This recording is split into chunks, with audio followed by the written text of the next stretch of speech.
When I started working on this, I came across a number of other people who had similar ideas that we basically wanted to go back to the original mission, the original dream of AI from 69 years ago. I mean, the original idea of when the term AI was coined was to build thinking machines that can think, learn, and reason the way humans do. They actually thought they could crack this in a year or two. It turned out to be much, much harder.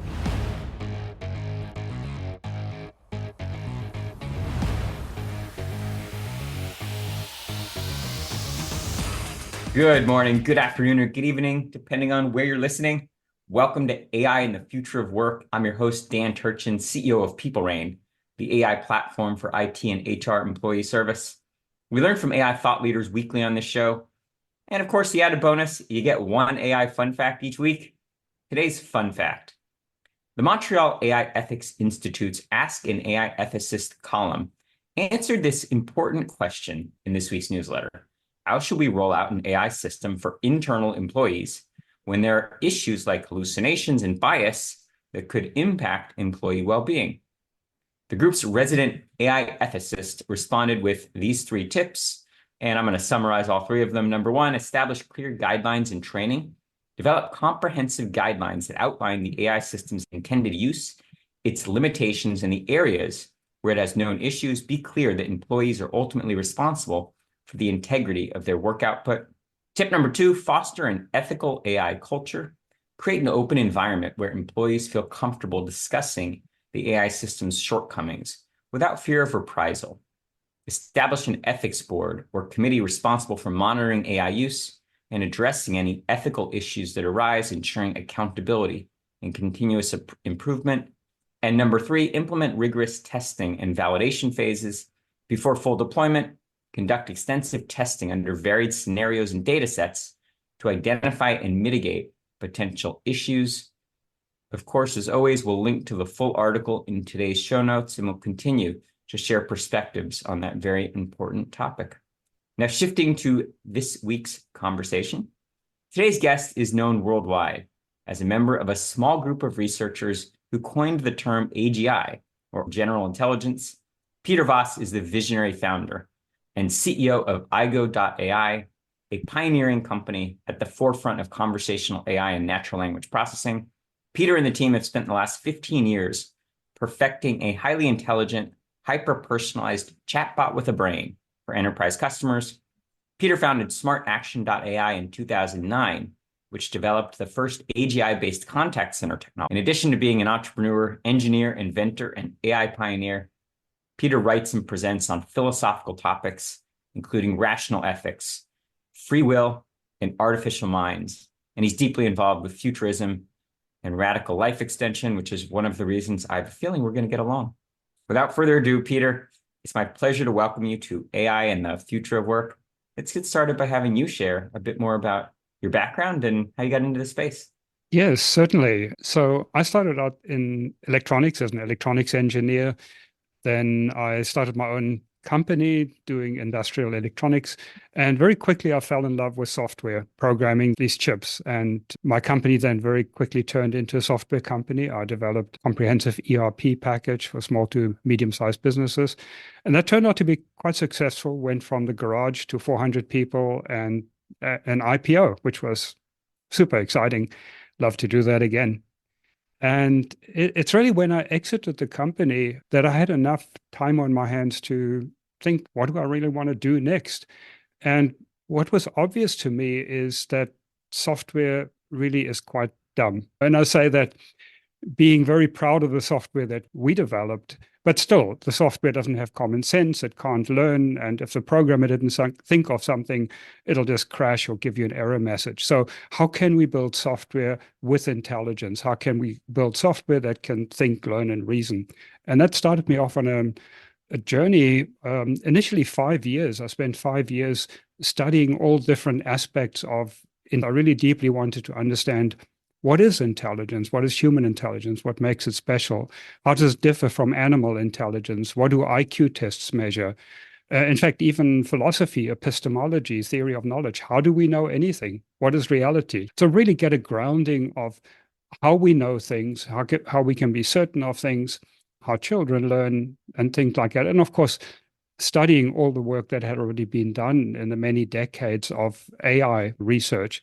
So after that 5-year period is really when I started to put together these ideas that I'd come up with to actually, I hired a team of about 10 people, and we started building various prototypes and eventually a platform of what is now called AGI. I mentioned in your bio that you're part of the pantheon of AI greatness, having been part of a small team that coined that term AGI. So I got to ask you kind of a foundational question up front. What is AGI to you, and how will we know when we achieve it?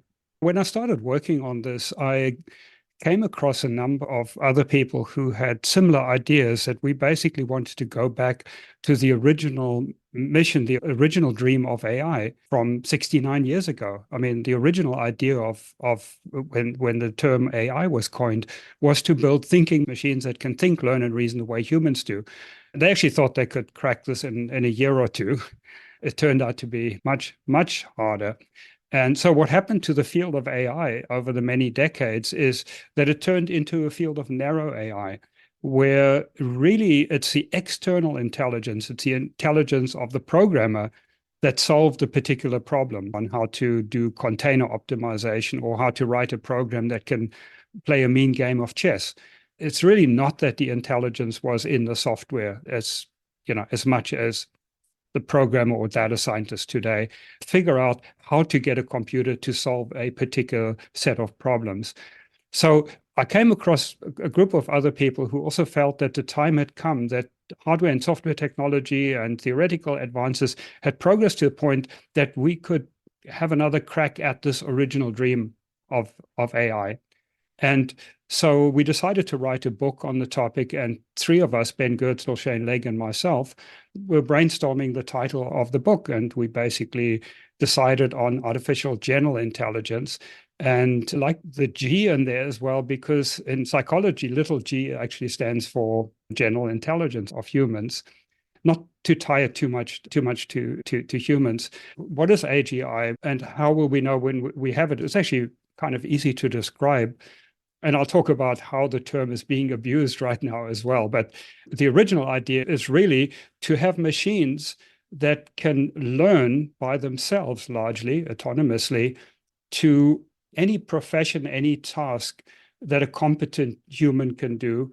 And I'm talking about cognitive tasks here, not robotics and so on. So think of it of any desk-bound job. So they could teach themselves to become a cancer researcher or an accountant or programmer or manager or any of these things, and be able to do this at a competence level of human or greater.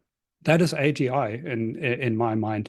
And that, of course, opens up tremendous prospects for helping human flourishing by being able to solve problems that are really difficult for humans to solve by themselves.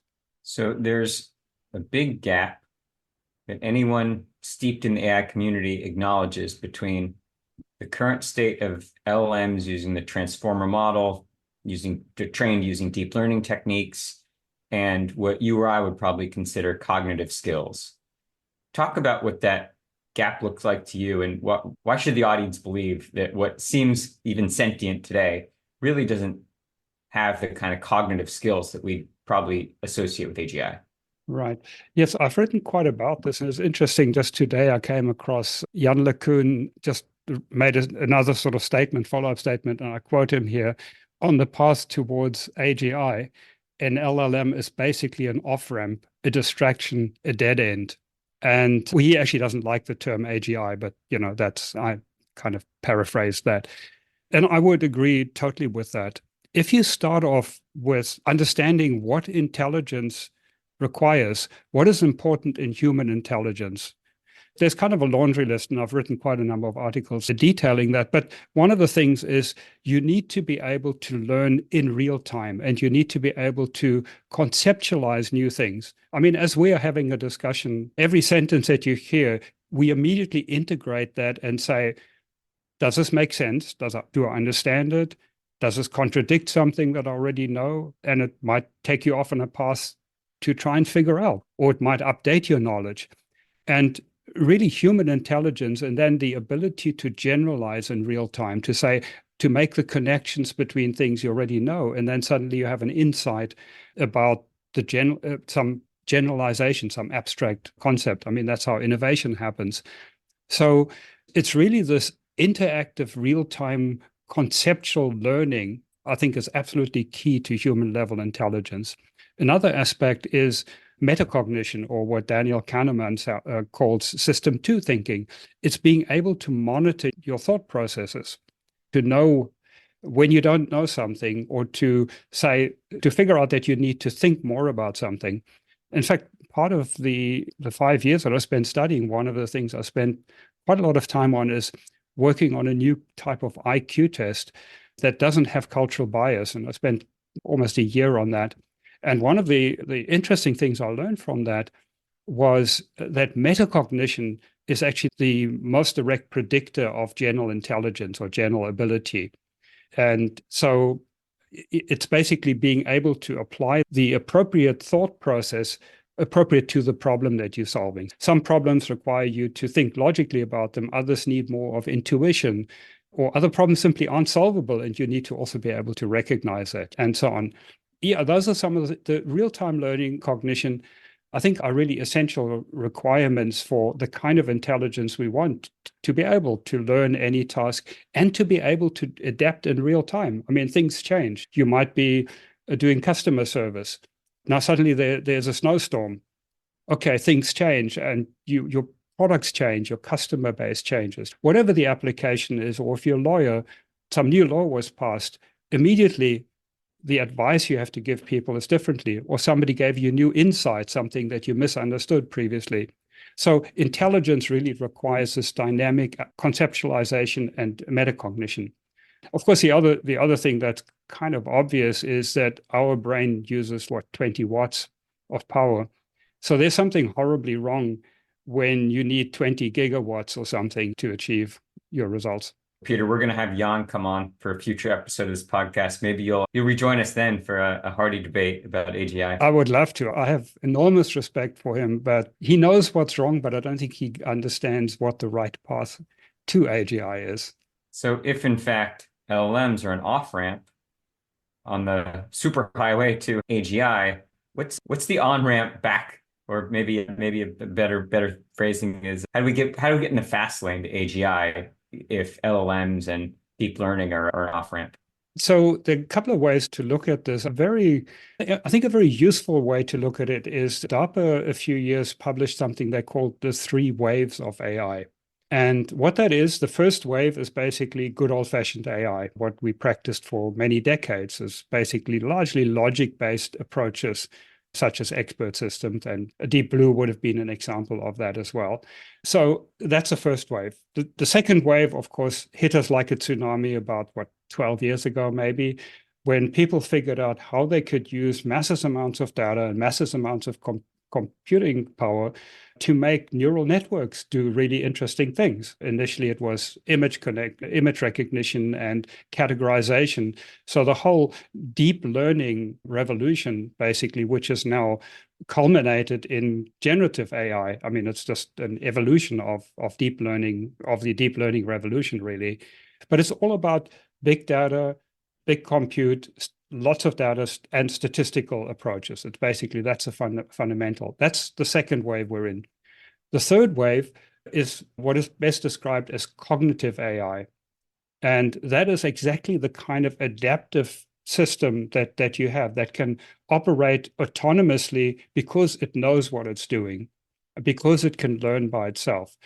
So that's the third wave. And I believe the final wave, really the wave to get us to AGI, is cognitive AI. Now, people have been building cognitive architectures, which are very closely related to cognitive AI, but not exactly. To me, cognitive AI is exactly to start with the question of what is intelligence, or what is important in human intelligence. That has to be your starting point.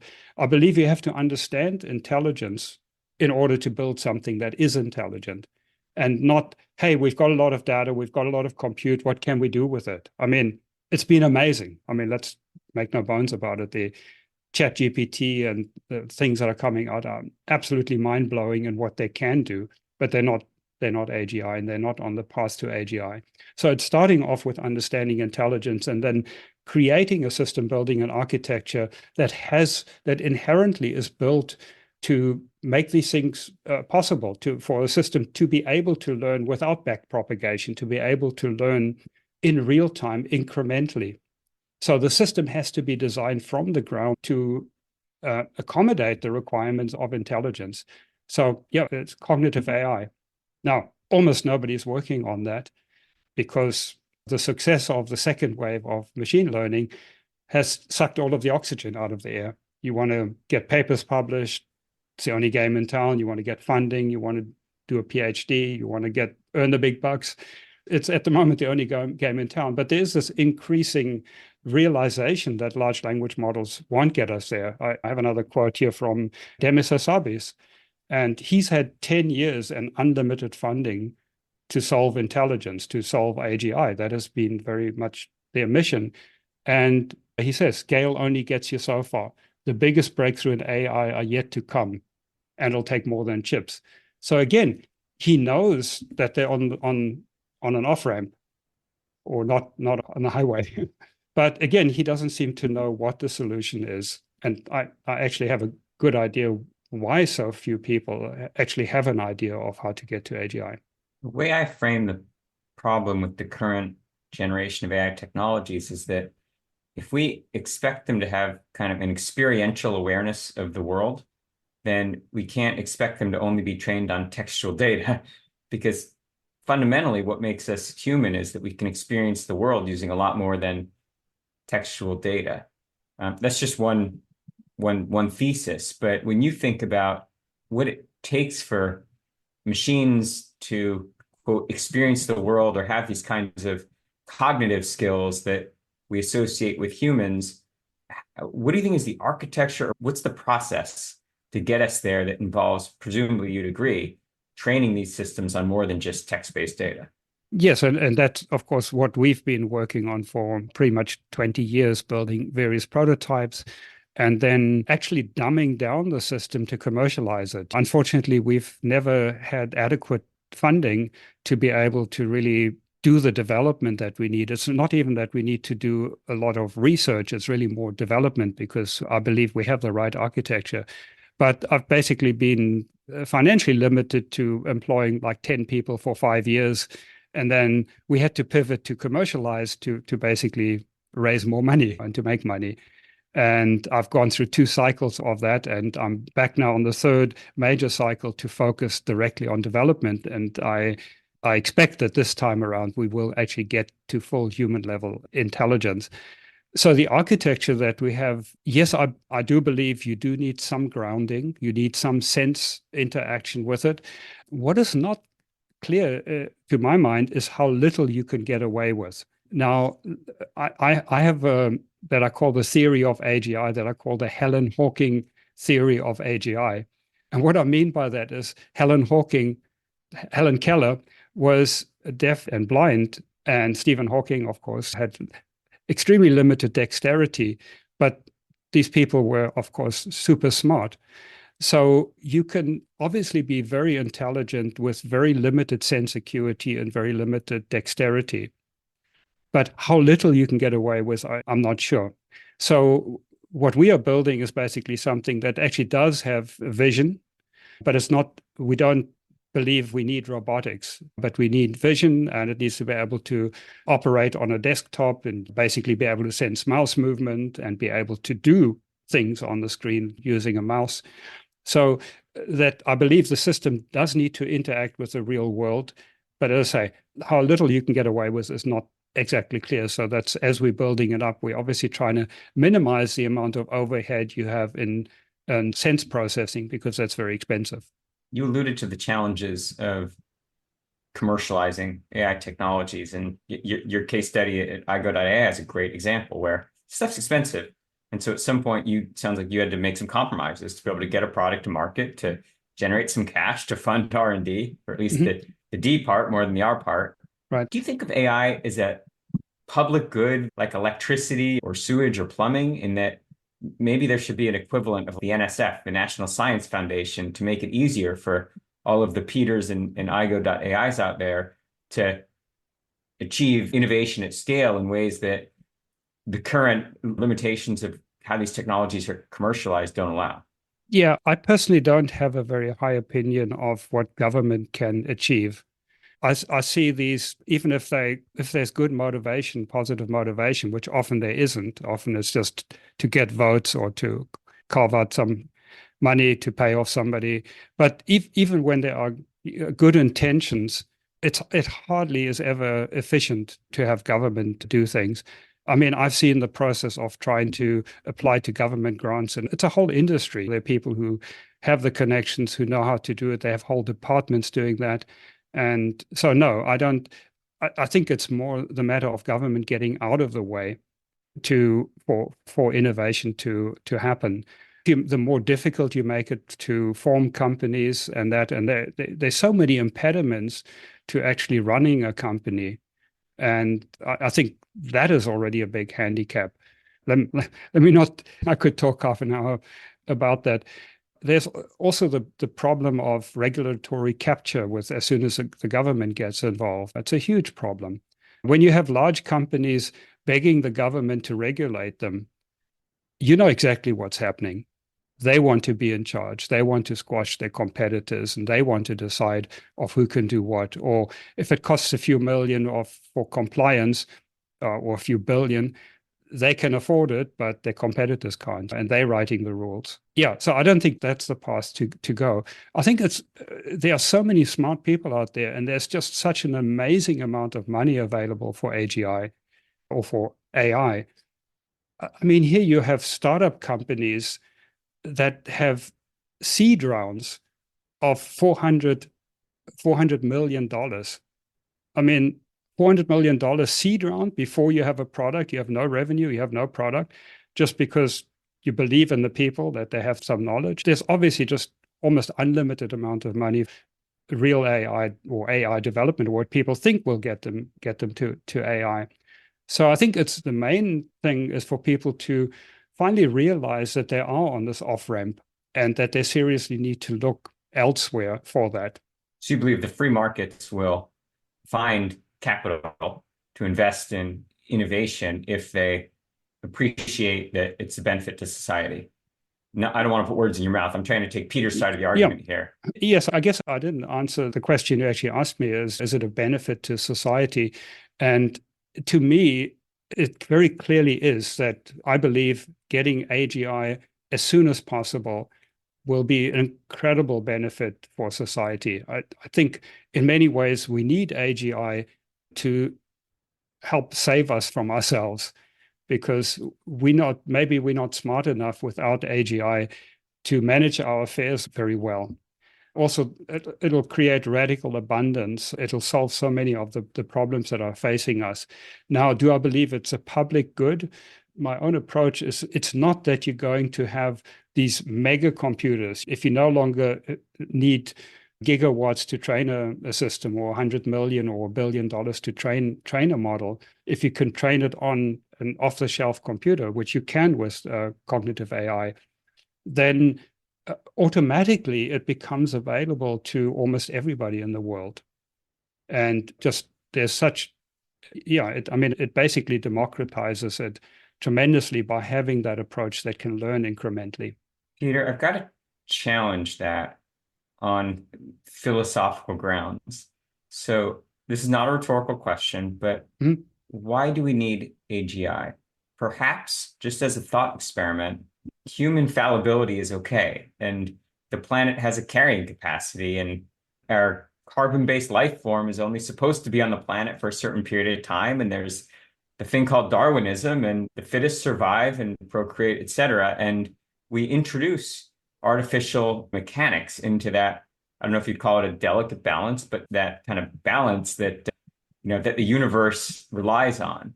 If we introduce artificially or arbitrarily long health spans and things that maybe wasn't intended for the planet. I just got to get your take on that as a closet philosopher like myself. Okay. it's not that the universe intends anything or that nature intends anything. It's just the way it is. It's just the way it plays out by evolution and physics and so on. And this is what we find ourselves. And there is an not negligible chance that society could collapse again and we'd have to start from scratch. Now, if you're looking at the individual, and that's my starting point, it's individual flourishing. It's basically, why shouldn't everybody have the best life possible? That you don't have your little sister dying of cancer or your partner or people suffering and so on. I mean, disease is awful. Why would we not want to get rid of it? Now, in terms of lifespans, my take on that is I think it's such a waste that we just as we're getting the hang of things on how to live life, we're just trying to get to know how to play this game of after a few bankruptcies and a few divorces and raising kids and so on. And then, okay, now I'm starting to get the hang of how to live life and how to live a good life. Then you die. I mean, to me, that's criminal. We should be able to live as long as we want to live and as we become wiser and better at living life. So I think abolishing disease and aging, to me, is absolutely a positive. Now, it's not going to be for everyone. There will be people who want to live the traditional life and die in the traditional way. And sure, they should be free to do that. But let people have more options on flourishing. We recently had a fascinating guest on this podcast. Aditya Prakash is the founder of a company called Voss, and they're commercializing this kind of emerging field of engineering biology. And he believes that synthetically we can identify and treat and cure any disease. And I asked him a similar question to the one I just asked you. Just because we can, should we? Mm-hmm. What's your perspective on, I mean, building off that previous answer, I think I know where you'll go with this, but yeah, should we engineer biology because we can? You know, that again, I think there's a good way of looking at it, and that is whatever you do, you need to take responsibility for. So clearly, people will do things, as we have more options, we'll do things that we'll regret, that we'll think that wasn't a good idea. But this is again where AGI will help us. One of the visions I have is that every one of us will have what I call a personal assistant.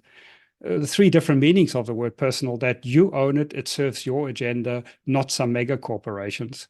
Second, personal, hyper-personalized to you. It gets to know your goals and history and dreams and connections and tasks and so on. And the third, personal, is you decide what you want to share with whom.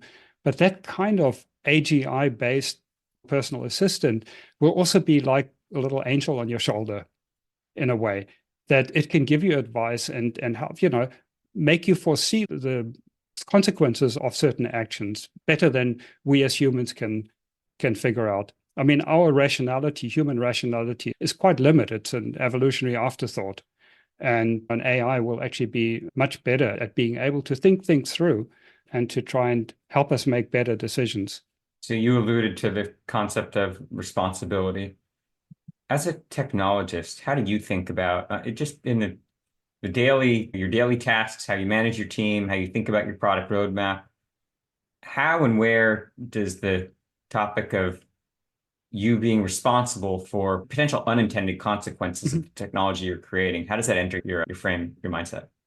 I mean, I can't think about it any other way. As a CEO, I'm responsible for it. I mean, I may say, look, I tried my best and I made a mistake. Yes, ultimately, I'm responsible for the decisions, the culture in the company, and so on.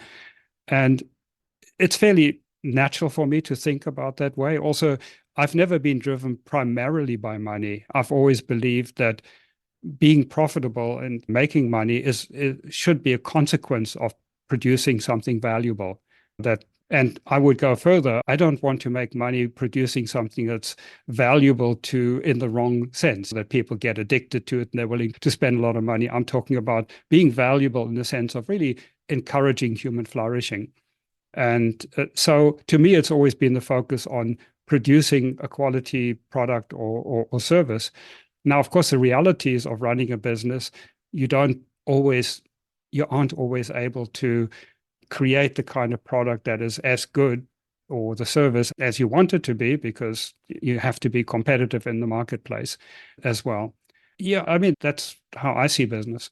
So when you think about the potential unintended consequences of having these, I like your framing of the the levels of personal assistant.